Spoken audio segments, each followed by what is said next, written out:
नमस्कार विद्यार्थियों। राजकीय कन्या महाविद्यालय सवाई माधोपुर के यूट्यूब चैनल पर आप सभी का बहुत बहुत स्वागत है। हम इस कक्षा में BA भाग द्वितीय वर्ष हिंदी साहित्य प्रथम प्रश्न पत्र पढ़ते हैं और आज इस कक्षा में हम उद्धव शतक के जो छंद संख्या 48 और उसके आगे के जो छंद हैं वो पढ़ेंगे।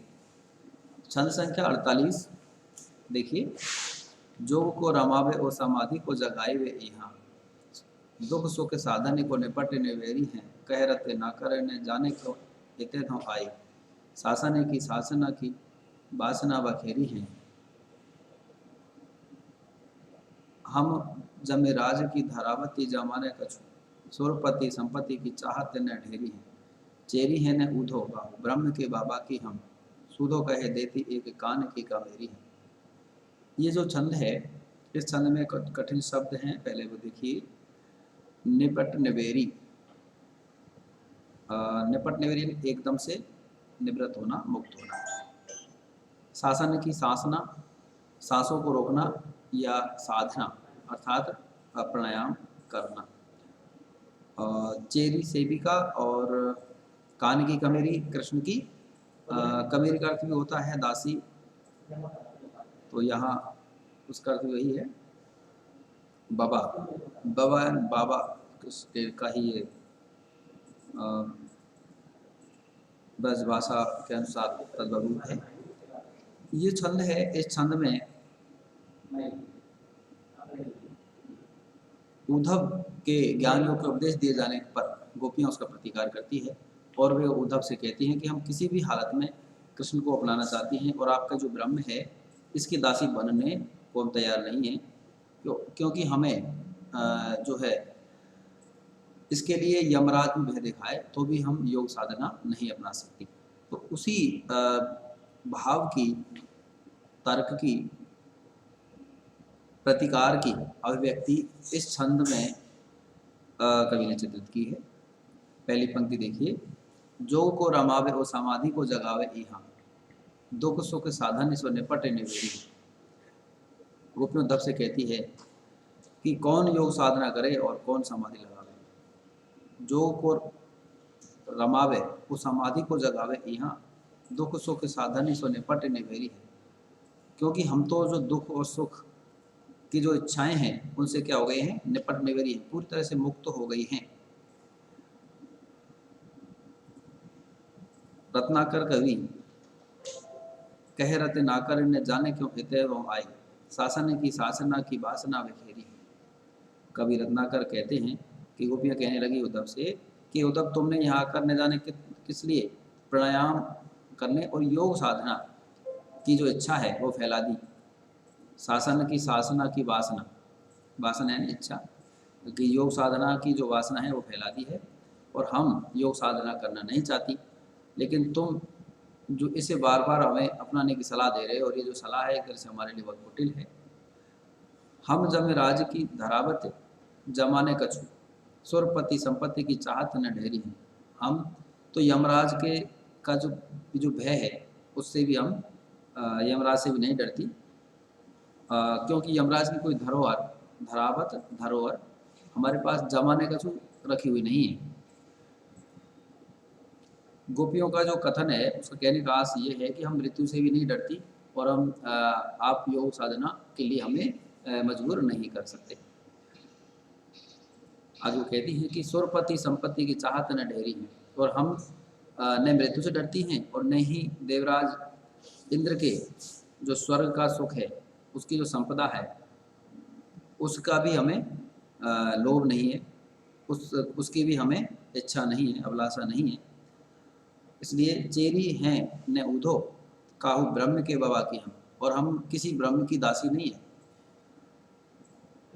नौकरानी नहीं है। हम तो सीधी सी बात ये है, सूदो कहें हम सीधे सीधे कह देती हैं कि एक कान की कमेरी है, कि हम तो एक मात्र केवल जो हमारा प्रियतम है श्री कृष्ण उन्हीं की दासी हैं, उन्हीं के चरण की सेविका हैं, और हम किसी से डरते नहीं, हमें किसी तरह का दुख नहीं, किसी तरह का भय नहीं, किसी तरह का लोभ लालच नहीं है, और आप हमें ये योग साधना जो अपनाने की बात कहते हो ये हमें बिल्कुल भी स्वीकार नहीं है। तो ये जो भाव है उसका चित्रण छंद में किया गया है। और अनन्य एकनिष्ठ भक्ति भाव गोपियों का जो कृष्ण के प्रति उसकी अभिव्यक्ति इस छंद में की गई है। और अनुप्रास, यमक, काबलिंग जो अलंकार हैं उनका सुंदर प्रयोग उसमें देखा जा सकता है। और ब्रज भाषा का जो माधुर्य है, पदमैत्री रवानी इस छंद में देखी जा सकती है। और छंद संख्या, हम आगे जो छंद संख्या है दूसरा वो देखिए 49, ये देखिए महत्वपूर्ण छंद है परीक्षा की दृष्टि से भी। सरग ने चाहे अपवर्ग ने चाहे सुनो, भुक्ति मुक्ति दो को विरक्ति और आनी हम, कह रते ना करती हरे जोग रोग माही, तन मन शासन की सांसति प्रमाणे हम, एक ब्रज चंद कृपा मंद मुस्काने ही में, लोक परे लोक को आनंद जिए जाने हम, जाके अब योग दुख हूँ में सुख ऐसो कछु, जाही पाए ब्रह्म सुख हूम में दुख माने हम। सरग स्वर्ग का अभ्रंश रूप है और अपवर्ग जो है नरक उसका अभ्रंश रूप है। और इसे दूसरा अपवर्ग मोक्ष के लिए भी आता है कहीं पर। और इसमें भुक्ति मुक्ति भोगविलास और मुक्ति दो यानी दोनों, विरक्ति वैराग्य, जोग योग रोग का आप जानते हैं, तिहारे आपके, आनंद आनंद, यही इसमें मुख्य रूप से कठिन शब्द, सांसति कष्ट पीड़ा।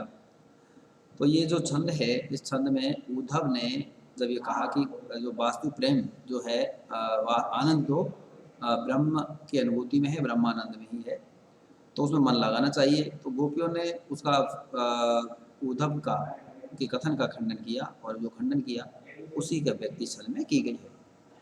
गोपियाँ कहती हैं कि हे उद्धव, हम सरग ने चाहे अपवर्ग ने चाहे सुनो, मुक्ति मुक्ति दो विरक्ति और आनी है। हम तुम अच्छी तरह से सुन लो, हमने तो स्वर्ग की इच्छा रखती है और ना ही मोक्ष की अभिलाषा रखती हैं।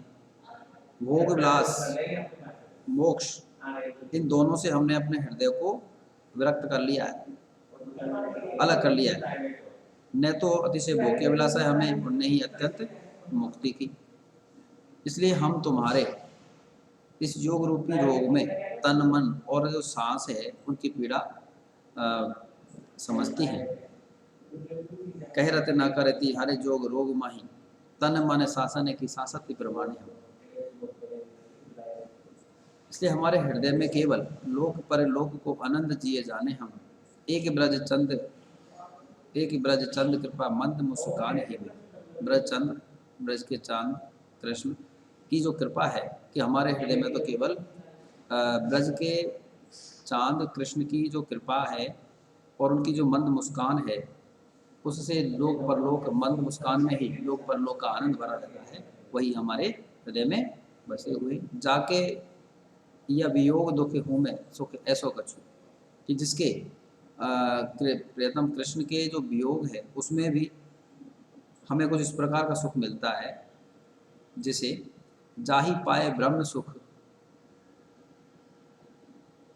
हम में दुख माने हम, कि जिसे प्राप्त करके हम ब्रह्मानंद का को भी दुख के समान मानती हैं।